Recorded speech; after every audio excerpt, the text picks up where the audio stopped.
आज के इस बुद्धिजीवी की सम्मेलन और बैठक में मेरे साथ उपस्थित भारतीय जनता पार्टी के राष्ट्रीय महामंत्री और हमारे वरिष्ठ सहयोगी सम्माननीय भूपेंद्र यादव जी, आज के इस कार्यक्रम में मंच को सुशोभित करते हुए पद्मश्री श्री अब्दुल वहीद जी, हमारे मंच को सुशोभित करते हुए सम्माननीय हनुमान चौधरी पद्मश्री जी, हमारे राजेंद्र कुमार जी जो पूर्व में डीजीपी हैं जम्मू कश्मीर के, हमारे भारतीय जनता पार्टी के प्रदेश के अध्यक्ष श्री संजय बंडी जी, हमारे किशन रेड्डी जी, भारत के गृह राज्य मंत्री हमारे परेला शेखर राव जी और हमारे सम्मानित मंच के सभी सदस्य, और यहाँ इतनी बड़ी संख्या में एकत्र आए हमारे हैदराबाद के सभी वरिष्ठ सज्जन वृंद, माताएं बहनें, मेरे युवा साथी और मीडिया के साथी, प्रिंट मीडिया और इलेक्ट्रॉनिक मीडिया के मेरे साथी, आज मेरा यह सौभाग्य है कि मुझे हैदराबाद की प्रबुद्ध जनता से वार्तालाप करने का, बातचीत करने का मौका मिला। भूपेंद्र यादव जी ने बहुत अच्छे सुंदर शब्दों में चेंज फॉर हैदराबाद इस विषय को उन्होंने आपके सामने रखा है और उसके साथ साथ उन्होंने यह भी बताया कि चेंज किस लिए करने की आवश्यकता है। मैं जब यहां आया हूं तो जहां चिलकुल बालाजी टेम्पल को नमन करता हूं, जहां 1000 पिलर्स के टेम्पल को, वारंगल को नमन करता हूं, बिरला मंदिर को नमन करता हूं, वहीं मैं हैदराबाद की प्रबुद्ध जनता को भी अभिनंदन करता हूं, वंदन करता हूं और नमन करता हूं। यह चुनाव का समय है और चुनाव की दृष्टि से हम सब के बीच में हमारे विचार चुनाव में किस तरीके से, किस लिए हम यशस्वी हो, इस पर चिंतन करना, इस पर बातचीत करना बहुत ही आवश्यक है। और जब मैं चुनाव के बारे में चर्चा करता हूं तो सबसे पहले तो तेलंगाना की जनता को मैं धन्यवाद देता हूं कि आपने हाल ही में उपचुनाव में दुबाका में भी परचम लहराया है और कमल खिलाया है, इसके लिए मैं आपको बधाई देता हूं। वहीं आपको मैं बिहार के चुनाव में जो जीत हासिल हुई उसके लिए भी बधाई भी देता हूं, अभिनंदन भी करता हूं, क्योंकि आप लोगों का आत्मिक प्यार हम सबको मिलता रहा। और भूपेंद्र यादव जी जो वहां के प्रभारी थे, उन्होंने बिहार को फिर से जीतकर 15 साल की जीत पर फिर से 5 साल की मोहर लगाई है, इसके लिए मैं इनको भी बधाई देता हूं और आप सब लोग। मित्रों, हम लोग लगभग 110 सीटों में बिहार में चुनाव लड़े और उसमें से हमने 74 सीटें जीती। हमारा स्ट्राइक रेट 67% था। यह हमको समझना चाहिए। उसी तरीके से हमारा वोट शेयर 19.5% है और यह सब इस बात को बताता है कि मोदी जी के विकासवाद, the development agenda of Modi ji, और वहां के गुंडा राज को नकारना, वहां के अराजकता को नकारना और मोदी जी के विकासवाद पर मोहर लगाने का यह प्रमाण है। इस बात को हमको समझना चाहिए। इसके साथ साथ अगर हम देखें तो फिर चाहे वो राम जन्मभूमि हो, आर्टिकल 370 हो, फिर चाहे वो वहां के विकास के मुद्दे हो, ये सब बिहार के चुनाव में सामने आए। मित्रों, मैं आपके साथ शेयर करना चाहता हूं, 5 साल पहले मोदी जी ने बिहार को एक पैकेज दिया था 1,25,000 करोड़ का। लोग अक्सर चुनाव में वायदे करके भूल जाते हैं और केसीआर इसका प्रमाण है। लेकिन मोदी जी ने भूले हुए वायदे को याद दिलाकर 1,25,000 करोड़ के ऊपर 40,000 करोड़ रुपए बिहार को एक्स्ट्रा दिया। यह भी उन्होंने जनता के सामने रिपोर्ट कार्ड रखा। ये मैं आपको शेयर करना चाहता हूं। This is the change in the working culture of politics. This is the change in the style of functioning. इसलिए मोदी जी ने पॉलिटिक्स को रीडिफाइन कर दिया और नया डेफिनेशन दिया कि आगे जनता के बीच में जाओगे तो रिपोर्ट कार्ड के साथ जाओगे। इस बात को उन्होंने प्रतिपादित किया, यह हमको समझना चाहिए। और इसीलिए मैं बड़े गौरव के साथ कह सकता हूं कि बिहार के विकास ने इस बात को दिखाया। लेकिन चुनाव से बिहार में मोदी जी के नेतृत्व में चुनाव हमने गुजरात में भी जीता। ये एक तरीके से सारे देश में एक छोटा सा इलेक्शन है। 8 सीटें हैं गुजरात में, 8 हो की 8 हो भारतीय जनता पार्टी की झोली में। हमारे यहां 7 चुनाव हुए उत्तर प्रदेश में, 6 सीटें भारतीय जनता पार्टी को। आपके यहां एक चुनाव दुबाका में हुआ, ऐसा धमाका आपने किया कि यहां भी आप चुनाव जीत करके आ गए। केरल में 2 सीटें थी, दोनों की दोनों जीत ली। मध्य प्रदेश में 28 में से 21 सीटें जीत ली और मणिपुर में 4 की 4 सीटें जीत ली। यानी गुजरात से लेकर के मणिपुर तक और लेह लद्दाख के हिल काउंसिल से लेकर के केरल और कर्नाटक और तेलंगाना तक भारतीय जनता पार्टी का कमल खिला है। इस बात को हमको समझना चाहिए। और जब मैं ये बातें आपसे शेयर करता हूं तो हमको यह भी समझना चाहिए कि क्यों भारत की जनता भारतीय जनता पार्टी को बार बार आशीर्वाद देती है। Why people are coming forward to support Bharatiya Janata party? They are coming forward because the good work done by Honorable Prime Minister Shri Narendra Modi ji and the culture through which Bharatiya Janata Party along with the government is working for the people of the country, इस बात को लोगों ने आशीर्वाद दिया है। यह हमको समझना चाहिए। अब मैं अगर विकास की यात्रा की चर्चा तेलंगाना की करूं तो मुझे 2014 भी याद है। लगभग 10.5% का शेयर हमको वोट शेयर मिला था और हमने 1 लोकसभा की सीट जीती थी। इन 2019 when we fought, we got 23.5% vote here in Andhra Pradesh, in Telangana, and we won 4 seats. And in Dubaka, we have increased our vote share to 38.47% and we have won Dubaka। ये हमको समझना चाहिए। और 4 लोकसभा की seat जो जीती उसमें केसीआर की डॉटर को भारतीय जनता पार्टी ने 70,000 वोट से हराया है। यह भी हमको ध्यान रखना चाहिए। मित्रों, मैं आपसे शेयर करना चाहता हूं why we say Modi ji is a world leader,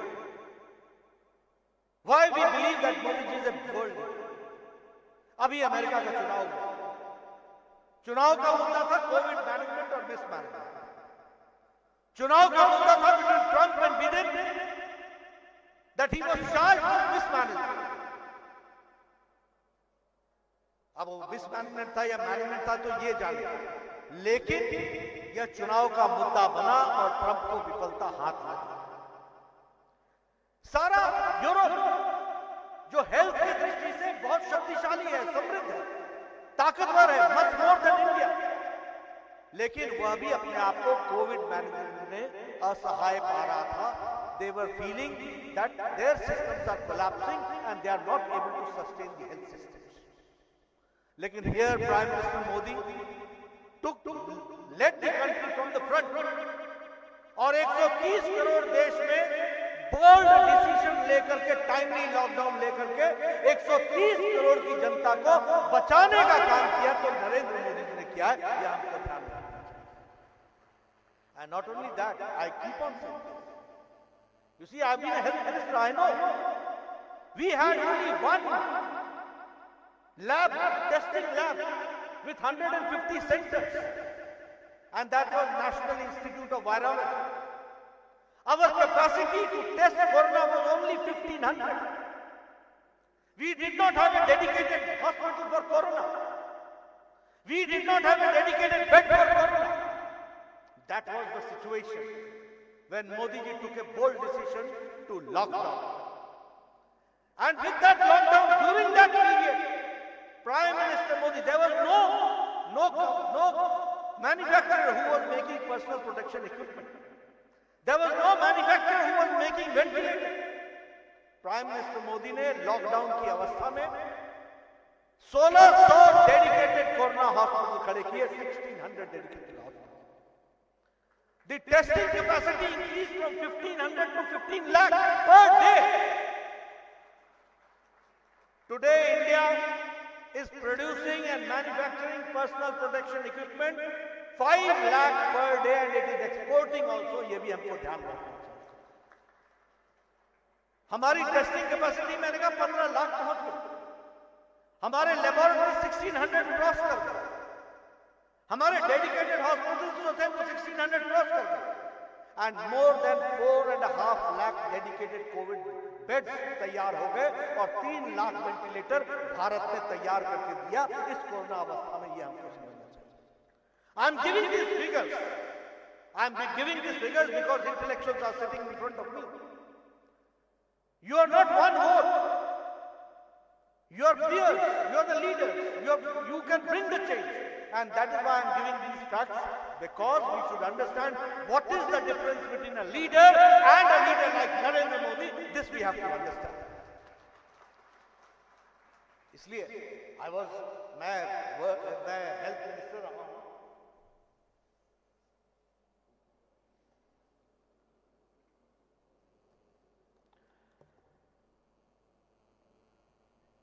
मैं हेल्थ मिनिस्टर रहा हूं. आई नो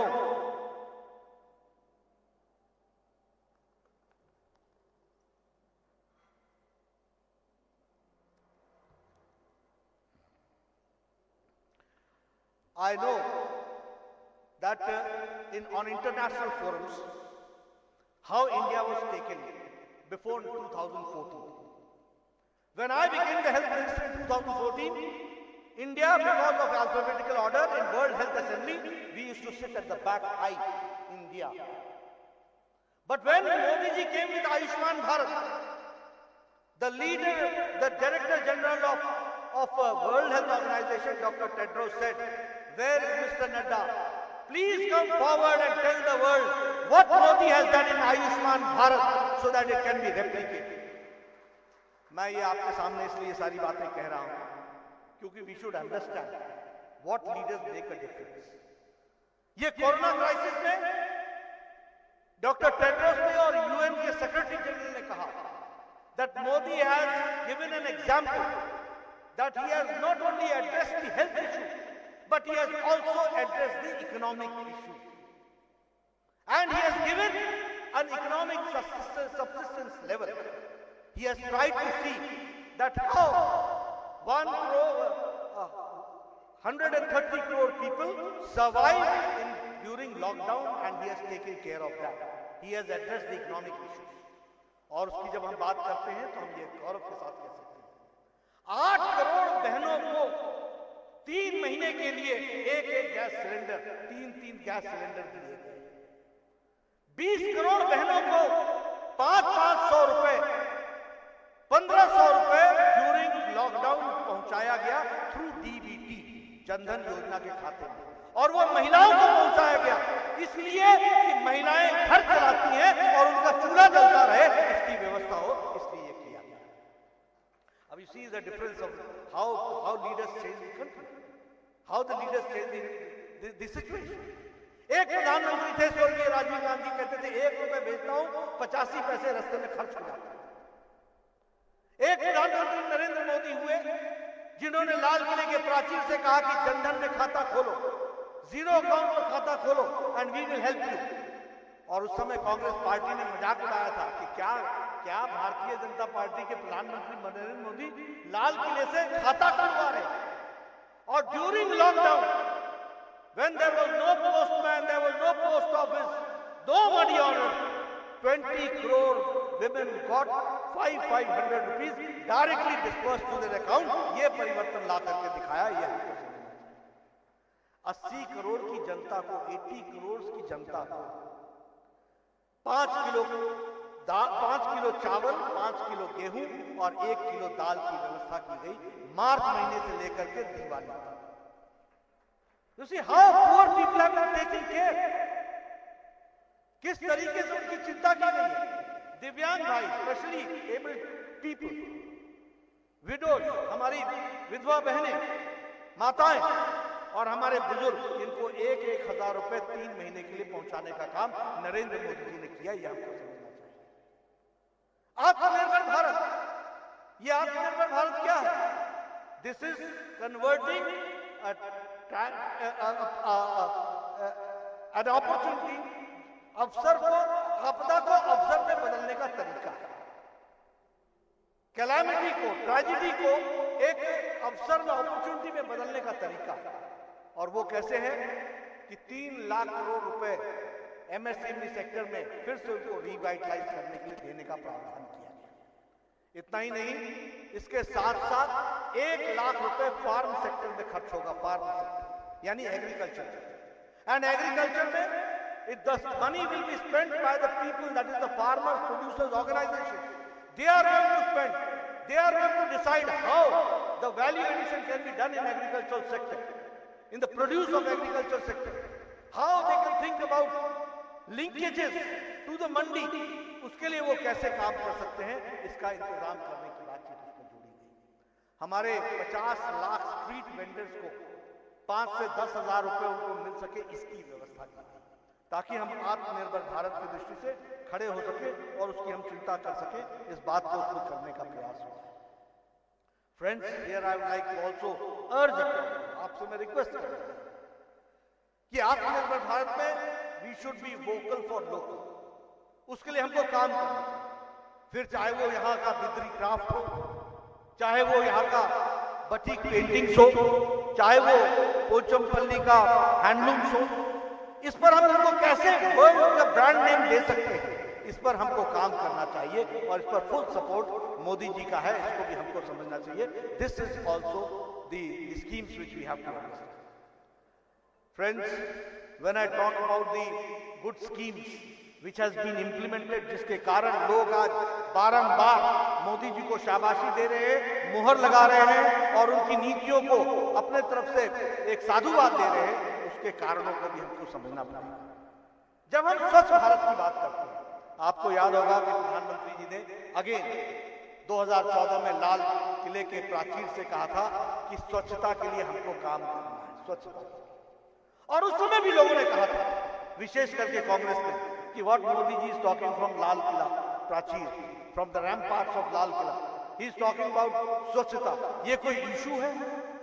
आपको जानकर के खुशी होगी कि लगभग 11 crore toilets have been made, have been constructed, और 11 करोड़ का मतलब होता है कि 11 करोड़ महिलाओं को इज्जत देने का काम किया। ये हमको समझना चाहिए। आप सब लोग शहर में रहते हैं, मैं भी आपके ध्यान में कितना होगा, लेकिन भारत के गांव में हमारी बहनें सनसेट का इंतजार करती हैं for the natural needs, and sunrise time के पहले वो अपने नेचुरल नीड्स को पूरा करती हैं। ये सिचुएशन थी। You can understand what was the plight of women. लेकिन 11 करोड़ इज्जत घर दे करके, और if I talk about Telangana, 29 lakh इज्जत घर have been provided in Telangana, that is what we have to understand. और आपको मालूम होगा कि यूएन ने नरेंद्र मोदी जी को इसके लिए अवार्ड भी दिया, इस स्वच्छता अभियान के लिए उसको अवार्ड भी दिया, वो भी हमारे ध्यान। When we talk about Ujjwala, 8 lakh women got gas connection along with cylinder. अब ये भी सिलेंडर इज नॉट ओनली कि आपको सिलेंडर दे दिया, this is a health issue. इसके पहले जब लकड़ी के चूल्हे जलते थे तो उसमें जो धुआं बहने लेती थी, led to the pulmonary diseases.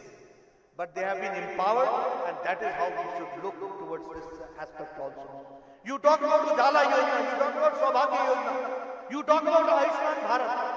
50 crore लोगों को 5 लाख रुपए का हेल्थ कवर दिया गया है।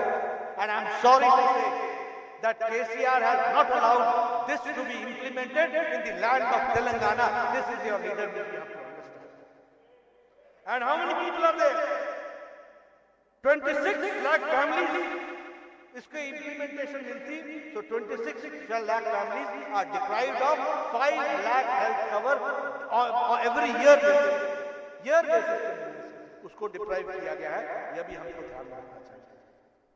यहाँ हम लोगों ने all India Institute of Medical Sciences Bibinagar में, यादगिरी में इसको खोलने का प्रयास किया गया है and 1028 crore rupees are being spent for that. This is again a gift from the prime minister to the people of Telangana, this we have to understand. Sainik school खोलने का प्रयास हुआ है, हैदराबाद के लिए नई नई स्कीम्स को लेकर के आने का प्रयास हुआ है, चाहे वो एनहांसमेंट ऑफ मेट्रो स्कीम्स हो, all schemes have been supported by the central government, that is what we have to understand and हमको उसके लिए काम करना चाहिए। मित्रों, जब मैं एक बात आपसे कहना चाहता हूं, when we talk about the Hyderabad election, I was astonished। मेरे आने के पहले ये कहा गया कि गली के चुनाव के लिए राष्ट्रीय अध्यक्ष है। Now you understand the mentality. You understand the mentality of the leader. It is a disrespect to the electorate of Hyderabad. That is what we have to understand. In democracy, Hyderabad गली है, 74 lakh voters, 5 Lok Sabha seats, 24 Vidhan Sabha, and more than a crore population. ये इनको गली दिखती है, और अगर आपको दिखती है तो आपको दिखे। हम आपके भ्रष्टाचार को नस्लो नाबूद करने के लिए हर जगह जाएंगे, इस बात को आपको ध्यान रखना चाहिए और उसको लड़ाई लड़ेंगे और फ्रंट से। क्या है? Me, my family and my friend. कौन है मैं? मी मतलब केसीआर, माय फैमिली मतलब बेटा बेटी, दामाद, छोटा दामाद, बड़ा दामाद, और माय फ्रेंड। फ्रेंड भी जोरदार, फ्रेंड भी जोरदार। अरे रजाकारों को याद करो भाई, याद करो 1947 से लेकर के 17 सितंबर 1948 तक। Remember 1947, 15th of August to 1948, 17th of September। क्या हालत हुई थी, और कौन थे वो लोग, और किसके साथ गलबैया लगा रहे हो, किनके साथ जप्पी लगा रहे हो? अरे सत्ता के लिए इतने बिक जाओगे, इतने मुसीबत में डाल दोगे। कुछ तो ध्यान रखो, कुछ तो एलिमेंट ऑफ मोरालिटी होना चाहिए, अंडरस्टैंड करना चाहिए। और देखिए, लीडर एग्जाम्पल से बनता है। एक तरफ हमारे लीडर हैं who leads the country from the front, who's always there, चाहे वो लद्दाख में वहां अपने बॉर्डर पर जाने की बात हो, चाहे वो कोरोना से लड़ने का सवाल हो, सबसे आगे नरेंद्र मोदी जी ने देश को लीड किया, यह हम सब जानते हैं। और यहां आपके यहां क्या है? घर से ही नहीं निकले, घर से ही नहीं। मुझे बताया गया कि 5 साल हो गया सेक्रेटेरिएट गए हुए, और सेक्रेटेरिएट तोड़ भी दिया। अब देखो लीडर कैसे दिखता, एग्जाम्पल से दिखता। ये एग्जाम्पल समझो,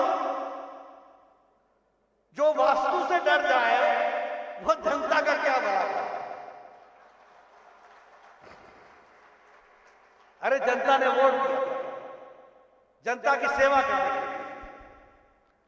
आप बताइए, भ्रष्टाचार चल रहा है कि नहीं चल रहा है? चल रहा है कि नहीं चल रहा है? वो प्रोजेक्ट कौन सा था, क्या नाम था उसका? 32,000 करोड़ काले 32,000 करोड़ 1 लाख करोड़ पहुंच गया, बनना शुरू नहीं हुआ। ये भूख भी कितनी है मालूम है? क्या है ये? आप देखिए, the leader is the custodian of the people। Leader जो होता है वो राजा नहीं, लीडर कस्टोडियन होता है। एक तरफ प्रधानमंत्री मोदी जी हैं जो कहते हैं मैं प्रधान सेवक हूं, और एक तरफ ये हैं जो भ्रष्टाचार के माध्यम से प्रदेश को एक जिसको बोलते हैं डेट में डालने का काम करने का काम पकड़ा हुआ, ये हमको समझना चाहिए। इसलिए मैं आपसे ये निवेदन कर रहा हूं, हैदराबाद की तस्वीर बदलनी है कि नहीं बदलनी है? हैदराबाद की चमक में आपको ऑल इंडिया सेंट्रल गवर्नमेंट के स्कीम्स दिखते हैं कि नहीं दिखते हैं? मेट्रो दिखता है कि नहीं दिखता? Full support from the central government से मिला कि नहीं मिला? एनहांसमेंट हुआ कि नहीं हुआ? All India Institute of Medical sciences दिया कि नहीं दिया? और हम जो पैसा भेजते हैं उस पर यहां भ्रष्टाचार होता है कि नहीं होता? अगर ये सब रोकना है तो हैदराबाद में भी हर, मैं गली शब्द नहीं बोलूंगा, every respected road, every respected house has to be respected, और उनको अच्छे जीने का तरीका मिले, इसके लिए हैदराबाद खड़ा हो, इसके लिए हमको काम करना। हमारे लोगों ने भी आपसे वायदे किए हैं, महिला शक्ति के सशक्तिकरण के लिए मेट्रो में चलने के लिए फ्री फैसिलिटी की बात की है, बसेस की बात की है, उसी तरीके से अन्य चीजों के बारे में वायदा किया गया है, हाई क्वालिटी वाईफाई के बारे में बातचीत की गई है। एक हैदराबाद, ग्रेटर हैदराबाद किस तरीके से सुंदर हो सके उसकी चिंता करने की बात है। लेकिन मैं इससे पहले कहता हूं, कोई भी जगह सुंदर तब होती है जब सुंदर रखने वाला ईमानदार नेता होता है और ईमानदार पार्टी होती है। नहीं तो क्या होगा, एक लोटा है, एक बकेट है, ऊपर से हम पानी डालते जाएंगे, नीचे छेद होगा, निकलता जाएगा, निकलता जाएगा। तो आपको एक ऐसा बर्तन चाहिए जो सॉलिड हो, नीचे से लीक ना हो, और उसका गारंटी अगर कोई दे सकती है तो भारतीय जनता पार्टी दे सकती है। इसको हमको समझना चाहिए। मित्रों, बातें तो बहुत करने को है, लेकिन मैं हैदराबाद के कुछ इश्यूज पर आपका ध्यान इसलिए आकर्षित करना चाहता था क्योंकि यह सच में, और देखिए ये सब लोग एक साथ मिलने हुए लोग हैं। अब जम्मू कश्मीर का विषय उठा लिया, वहां नेशनल कॉन्फ्रेंस के लीडर हैं फारूक अब्दुल्ला साहब, कहते हैं कि 370 को एप्रोवेट करने के लिए मैं चाइना की, इंशाल्लाह चाइना की मदद। ये हमारे राष्ट्रभक्त। एक पीडीपी की नेता है, कहती हैं कि मैं तिरंगा को तब हाथ लगाऊंगी जब हमारे जम्मू कश्मीर का झंडा होगा, नहीं तो तिरंगा को हाथ न लगाऊंगी। ये है हमारे नेशनल। हमारे एक कांग्रेस पार्टी है जो ये ध्यान में नहीं रखती कि मोदी जी का विरोध करते करते देश का विरोध करने लगते हो और इस गुप्तकर के अलायंस और गैंग के साथ खड़े हो जाते हो। मित्रों, इन सब चीजों को हमको समझना चाहिए, जानना चाहिए। अभी राहुल गांधी ने कहा कि काला दिवस 26/11 कल बीत करके हटे, तुम्हारे सामने वो काला दिवस बीता था, एक वाक्य तुम्हारे से ट्विटर हैंडल से नहीं निकला, और आप जो देश के विकास में लगे हुए लोग हैं उनके ऊपर काला दिवस की बात करते हो। और कौन बोल रहा है? भूल गए कि आपकी दादी ने इमरजेंसी लगाई थी, भूल गए कि 1 लाख से ज्यादा लोग वीसा और एफआईआर में बंद किए गए, भूल गए कि प्रेस को आपने बंद कर दिया, सेंसरशिप लगा दिया, और आप लोग आज काला दिवस की बात करते हैं। आप मन से क्या विचार रखते हो इसका एक जीता जागता प्रमाण है। मैं एक ही बात कहना चाहूंगा, दे आर ऑल वन, एक ही लक्ष्य है सबका, भ्रष्टाचार। एक ही लक्ष्य है, फायदे करो भुला दो। एक ही लक्ष्य है, अपने परिवार को बढ़ाओ। बताइए, ये सारी पार्टियां परिवार को बढ़ा रही है कि नहीं बढ़ा रही है? एक परिवारवाद का जाल बिछ रहा है कि नहीं बिछ रहा? इंडियन नेशनल कांग्रेस भी इससे बाहर और छूटी नहीं है। ये भारतीय जनता पार्टी अकेली पार्टी है जो लोगों की पार्टी है, और लोगों से निकल करके आगे बढ़ने वाले एक साधारण परिवार से भारत के प्रधानमंत्री मोदी जी बन सकते हैं, अमित शाह जी गृह मंत्री बन सकते हैं, राजनाथ सिंह जी हमारे रक्षा मंत्री बन सकते हैं, और पार्टी को नया जागरण दे सकते हैं। साधारण परिवार से आने वाला संजय बंडी, कृष्ण गारू, ये लोग आपको लीड कर सकते हैं। ये भारतीय जनता पार्टी में संभव है। साधारण परिवार से आने वाले हमारे भूपेंद्र यादव पार्टी को एक नई दृष्टि दे सकते हैं, दिशा दे सकते हैं। ये हमको ध्यान में रखना चाहिए। And this is our intrinsic strength. ये हमारी आंतरिक ताकत, ये हमारा आंतरिक लोकतंत्र। और इसलिए ये सब लोग सूनर और लेटर, मुझे पता चला गया कि मैं जाऊंगा और सारे देश में एंटी बीजेपी पार्टियों को इकट्ठा करूंगा।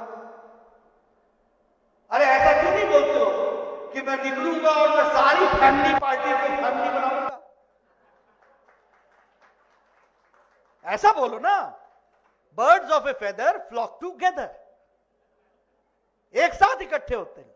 इसलिए कोई फर्क नहीं है, थोड़ा सा फेदर का रेंज होता है, शेड, पंख भी एक जैसे ना शेड होता है, तो ये सब शेड्स हैं, पर पंख एक ही रंग का है, ये ध्यान में रखना चाहिए, ये इनका एक ही काम है। इसलिए मित्रों, मैं बहुत से विषय आपके सामने रखना चाहता था, लेकिन मैंने कुछ विषय आपके सामने रखे हैं, नेशनल इंटरेस्ट के विषयों को आपके सामने रखने का प्रयास किया है। भारतीय जनता पार्टी एक अकेली पार्टी है जो जनता की सेवा में जुटी हुई है, और मैं चाहता हूं कि हैदराबाद में भी आप पूरा समर्थन करें। कल हमारे योगी जी यहां आएंगे, वो आपको बताएंगे कि रजाकार क्या होता है और बाकी क्या होता है। परसों हमारे भारत के गृह मंत्री आएंगे, श्रीमान अमित शाह जी, उनका भी यहां पर कार्यक्रम है। हम पूरी ताकत और शिद्दत के साथ चुनाव लड़ते हैं, और यह जो मैंने कहा कि इसको गली का चुनाव कहना, ये हैदराबाद की जनता का निरादर है, और उनको आदर देकर के नई हाइट्स पर ले जाने के लिए हैदराबाद के लिए हम काम करेंगे, इस बात का आपको विश्वास दिलाता हूं। आपने मेरी बात सुनी, आप सबका बहुत बहुत धन्यवाद। ज्यादा समय न लेता हुआ, क्योंकि चुनाव की घड़ी है, आगे भी कार्यक्रम लगे रहते हैं, तो उसमें भी जाना पड़ेगा, पर आप सबके दर्शन हुए, बहुत अच्छा लगा, और आपने मेरी बात बड़े ध्यान से सुनी, इसको आप आगे बढ़ाइएगा। और आप सब लोग जो लीडर्स ऑफ द सोसाइटी हैं, डॉक्टर्स हैं, इंजीनियर्स हैं, हमारे विभिन्न क्षेत्रों को लीड कर रहे हैं, लॉयर्स हैं, सबसे मेरा निवेदन है कि आप समाज में भारतीय जनता पार्टी के पक्ष में अपना कार्यक्रम को आगे बढ़ाने में, और हैदराबाद एक खुशहाल हैदराबाद बने, इस काम को करने में आप सब अपना योगदान करें। इन्हीं शब्दों के साथ बहुत बहुत धन्यवाद। जय भारत, जय तेलंगाना, जय हैदराबाद।